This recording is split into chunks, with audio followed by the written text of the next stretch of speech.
मेरे साथी और भाई ऋतुराज झा जी ने जो बात अभी रखी, मूल बात तो यही है अध्यक्ष महोदय, क्योंकि आज बड़ी चर्चा हो रही है, देश भर में चर्चा कराने की कोशिश की जा रही है इन मुद्दों पे।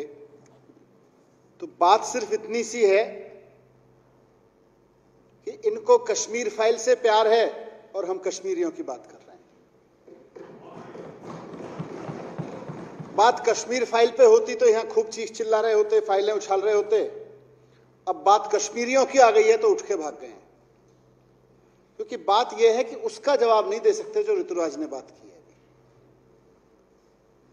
8 साल से, चलिए अटल बिहारी वाजपेयी जी के समय पे जो हुआ, जगमोहन जी के समय पे जो हुआ, उन्होंने काफी जिक्र किया, वो बीते समय की बात है। पर 8 साल से लगातार भारतीय जनता पार्टी की सरकार है। कई साल से दोनों जगह, कश्मीर में भी और यहां भी भारतीय जनता पार्टी का शासन है सेंटर में। सवाल यह है कि इस देश के हमारे कश्मीरी भाइयों बहनों को इतने लंबे समय तक 32 साल बाद भी विस्थापित बनके क्यों रहना पड़ रहा है। सवाल यह है कि भारतीय जनता पार्टी हर बार अपने चुनावी मैनिफेस्टो में लिखती आई है कि हमको सत्ता दे दो, हम कश्मीरी विस्थापितों की मदद करेंगे, उनका पुनर्वास करवाएंगे। वो मैनिफेस्टो का झूठ, उसका सच क्या है? वो क्यों कामयाब नहीं हुए ये लोग, भारतीय जनता पार्टी के लोग? सौरभ भाई ने प्रस्ताव रखा सदन के समक्ष, मैं इसका पूरा समर्थन करता हूं। प्रधानमंत्री जी की, पूरी भारतीय जनता पार्टी की इसमें घोर असफलता है और इसकी घोर निंदा की जानी चाहिए कि 8 साल तक आपने कश्मीरियों के दर्द पर राजनीति, 32 साल से राजनीति करते आए हो। 8 साल से आपके हाथ में मौका है। आपको एक एक कश्मीरी भाई को, एक एक कश्मीरी बहन को यह सुनिश्चित करना चाहिए था कि वो जाके अपने कश्मीर में अपने जमीन जायदाद तो देखा है।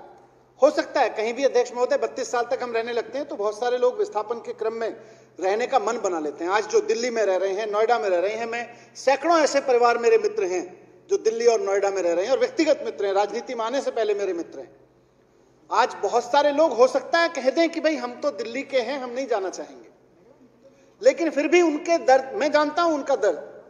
उनका दर्द यह है कि जो हमारी बारापुला में जमीन थी, जो हमारे बाग बगीचे थे सेब के, जो हमारे बादाम के खेत थे, पेड़ थे वहां पे, जो हमारा एक सुंदर सा वादी में घर होता था, हम कम से कम उसको जाके देख तो आए वो किसने पे कब्जा कर रखा है। वो हमको कब्जा तो छुड़ा के दे दे सरकार, हम उसकी कुछ लिपाई पुताई तो कर दें।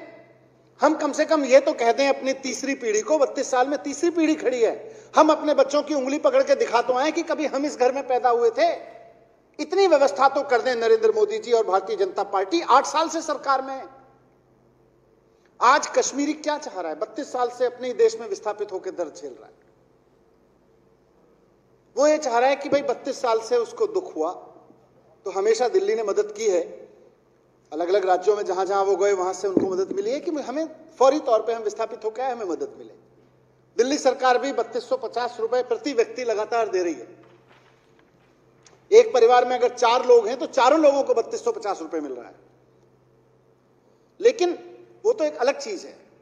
दूसरा वो चाह रहा है भाई अब हमारे ऐसी सरकार है जो चाहती है कि कश्मीरी पंडित का विस्थापन हो। आज दिल्ली में मैंने सुबह अपने विधायक साथियों से पूछा, मेरी विधानसभा में भी रहते हैं लोग, पंपोश एन्क्लेव में रहते हैं, हर कई सारे साथियों ने बताया कि कहीं 150 परिवार, कहीं 100 परिवार, कहीं 200 परिवार, कहीं 500 परिवार रह रहे हैं। कुलदीप ने भी बताया हर जगह रह रहे हैं। वो दिल्ली वाले हैं, वो देश के हैं, वो दिल्ली के हैं, लेकिन उनका एक टीस ये है कि भाई वो हमारी जो जमीन हुआ करती थी, क्या हम उसे अपना कह सकते हैं जाके? क्या हम उसी स्वतंत्रता से जो 89 से पहले की अपना पंथा वहां जाके रह सकते हैं? 32 साल बाद भी अगर हम नहीं कर पाए तो इसमें केंद्र सरकार की घोर निंदा होनी चाहिए। और 8 साल भारतीय जनता पार्टी की असफलता है, इसीलिए उठ के भाग गए यहां से, क्योंकि हर बार मैनिफेस्टो में लिखते हैं कश्मीरी फाइल पर बात करो तो चिल्लाते हैं और कश्मीरियों पर बात करो तो उठ के भाग जाते हैं, क्योंकि जवाब नहीं है, क्योंकि नियत भी नहीं है। जवाब कुछ किया नहीं है, ये तो है ही है, नियत भी नहीं है। कश्मीरियों के लिए कैसे कुछ काम किया जाता है, इसको अरविंद केजरीवाल जी से सीखिए। 32 साल, सौरभ भारद्वाज जी ने जिक्र किया, लगभग 25 साल तक कश्मीरी टीचर्स कॉन्ट्रैक्ट पे काम करते रहे दिल्ली के स्कूलों में।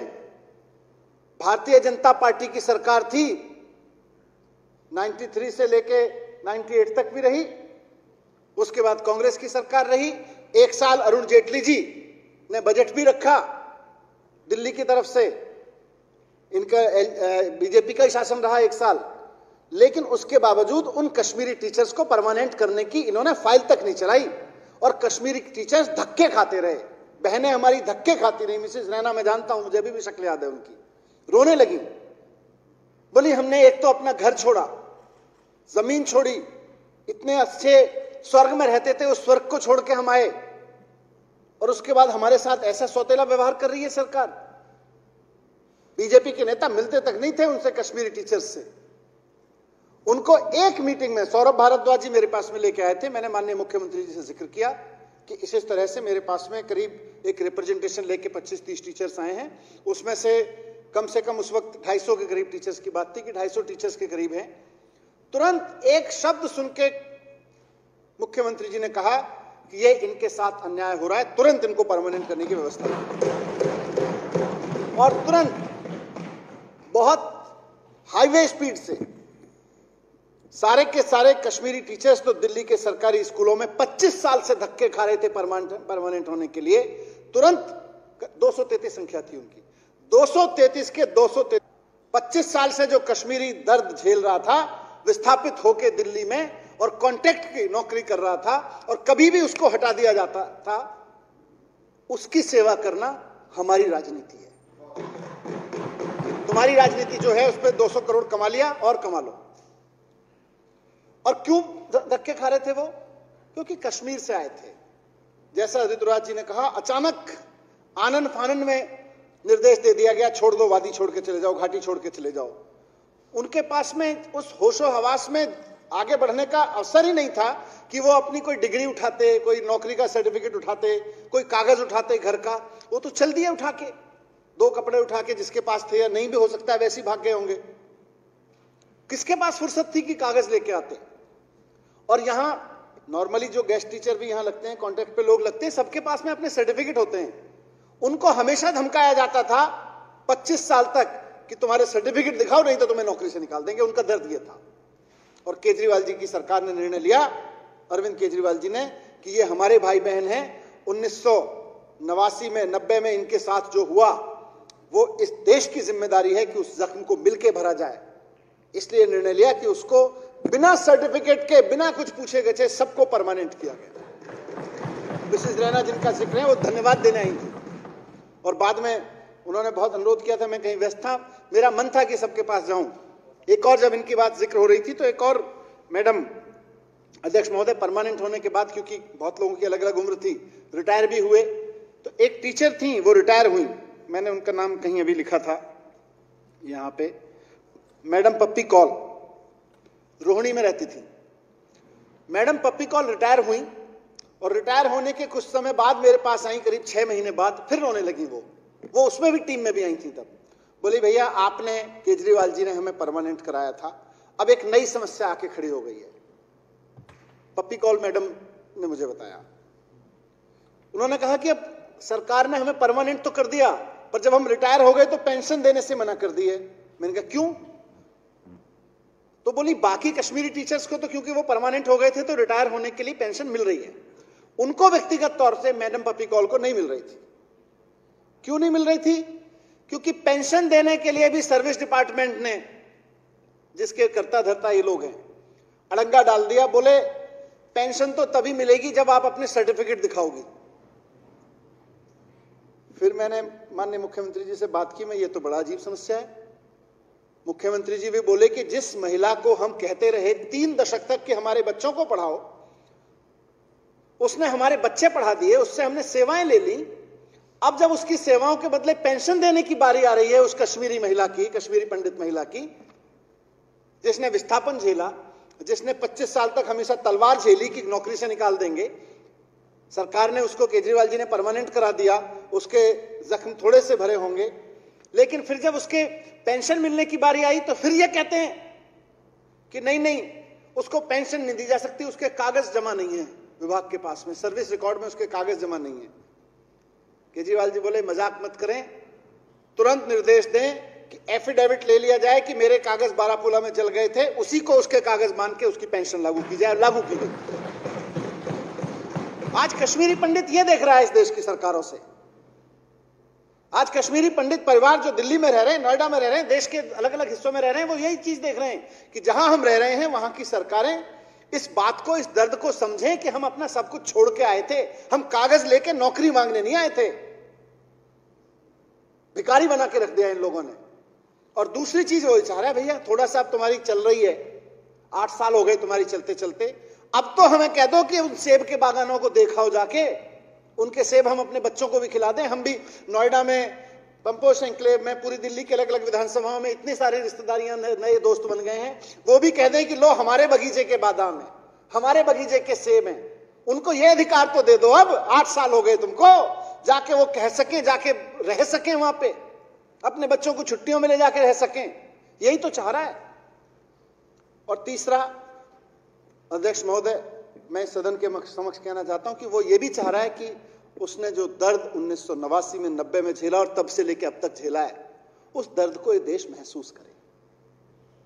अच्छी बात है, फिल्म इंडस्ट्री ने उसके ऊपर फिल्म बनाई।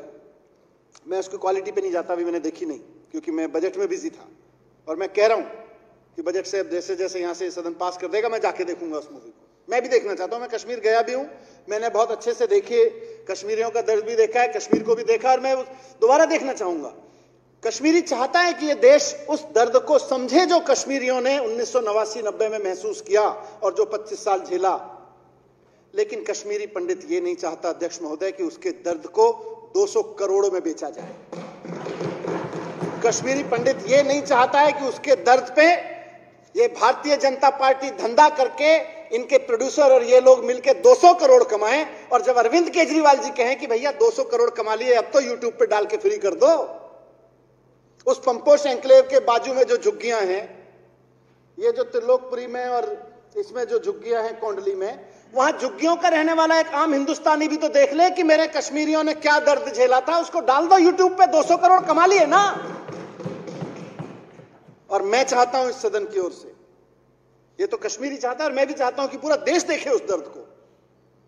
हो सकता है बढ़िया फिल्म बनाई हो मदन लाल जी, अभी तो देखी नहीं, मैं देख नहीं पाया, मैं बजट के उसमें व्यस्त था।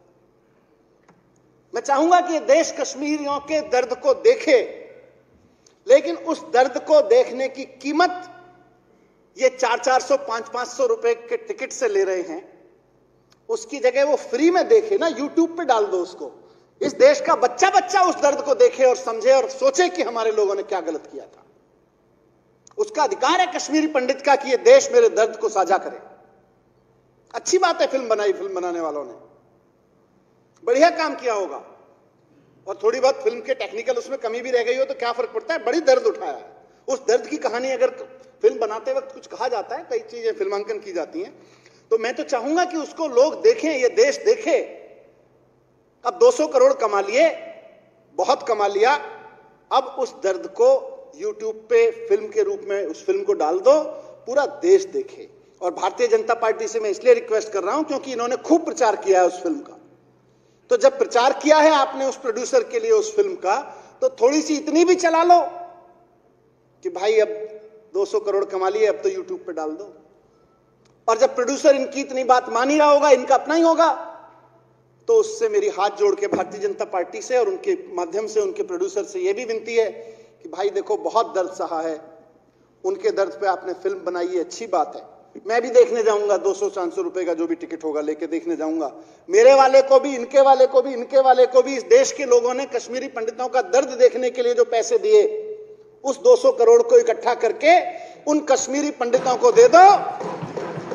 उन कश्मीरी पंडितों के जले हुए घर अभी इंतजार कर रहे हैं, उन कश्मीरी पंडितों के उजड़े हुए बागान इंतजार कर रहे हैं, उस पर किसी ने कब्जा कर रखा होगा। एक फाउंडेशन बनाओ, और फाउंडेशन नहीं भी बनाओ, बहुत सारी कश्मीरी पंडितों की वेलफेयर फाउंडेशन पहले से ही बनी हुई है। ये 200 करोड़ का 200 करोड़ रुपया कश्मीरी पंडितों के वेलफेयर के लिए दे दो, वो जाके अपने घर के चौबारे ठीक करा लेंगे कश्मीरी पंडित। खूब करो। तो यहां से इस सदन में जो माननीय विधायक जी ने प्रस्ताव रखा कि केंद्र सरकार कश्मीरी पंडितों के पुनर्वास में पूरी तरह असफल रही है, मैं इसकी आवाज में आवाज मिलाते हुए केंद्र सरकार की निंदा करता हूं और रिक्वेस्ट करता हूं कि अब तो 8 साल हो गए, अब तो इन कश्मीरी पंडितों की मदद करो। कब तक इनके नाम पे राजनीति करोगे? कब तक इनका कष्ट आगे बढ़ाओगे ताकि तुम राजनीतिक रेटियां सेकते रहो? अब तो इनकी मदद करो और इन्हें पुनर्विस्थापित करने में मदद करो। पहली बात। दूसरी बात, इस फिल्म को पूरा देश देखे, एक एक बच्चा देखे, त्रिलोकपुरी और कोंडली के झुग्गी वाले भी देखें, मेरी विधानसभा का भी एक एक आदमी देखे, सब देखें, पूरे देश का, छत्तीसगढ़ में बैठा आदमी भी देखे, मध्य प्रदेश में बैठा आदमी भी देखे, कश्मीर से कन्याकुमारी तक हर आदमी देखे कि इस देश के काले इतिहास में, इस देश के इतिहास में एक काला दिन ऐसा भी था जब कश्मीरी पंडितों पर इतना अत्याचार किया गया था। तो दिखाओ ना फिर फ्री में, कमाई का धंधा क्यों बना रखा है उसको? तो दूसरा, उसको यूट्यूब पे डलवाओ, बीजेपी वालों की फिल्म है वो डलवाएं। और तीसरा, उससे जो 200 करोड़ कमाया है, उस 200 के 200 करोड़ को और थोड़ा बहुत और भी उसमें चंदा डाल दें, उस सारे पैसे को कश्मीरी पंडितों के वेलफेयर में लगाएं। उनको बताएं कि लो भैया, हमारे देश की तरफ से आपने 25 साल पहले जो जख्म सहे और तब से अब तक सहते आ रहे हो, भरपाई नहीं हो सकती, लेकिन जिस घर को छोड़ के आए थे उसकी रंगाई पुताई कर लेना, उसकी सिक्योरिटी पे उसकी थोड़ी सी मरम्मत करवा लेना। ये 200 करोड़ तमाम कश्मीरी पंडितों के लिए दान कर दिए जाएं। ये अध्यक्ष महोदय, थैंक यू।